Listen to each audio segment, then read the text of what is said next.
I'm not really much of a TV dinner type of person, but for the sake of trying out all the features and functions of this halogen oven, I've gone ahead and decided to try to make one of these family-size 6 Salisbury steaks in brown gravies.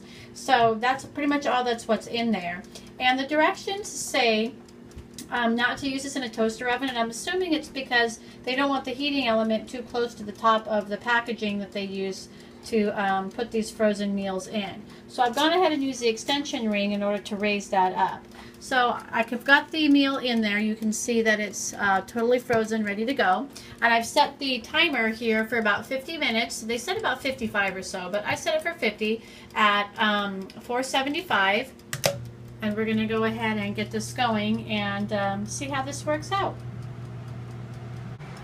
Now the Salisbury steak had about 20 minutes to go when I went ahead and added this upper rack that will elevate above the container there.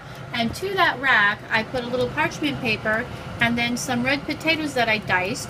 And I actually did toss them in a little bit of oil and sea salt before I put them on the parchment paper.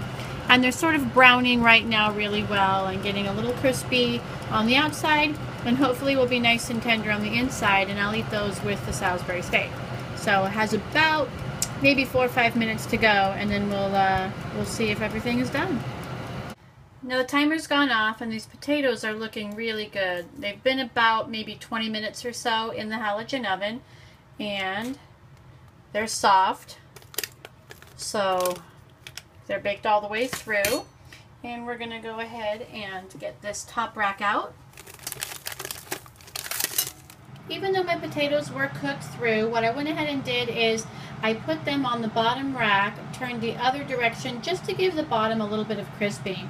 So I put those on for about 5 minutes, and I'm just keeping an eye on them. I just, like I said, want to brown up the bottoms of those a little bit. And while those are cooking just a hair more, I went ahead and used my meat thermometer here to go ahead and check the internal temperature of my Salisbury steak.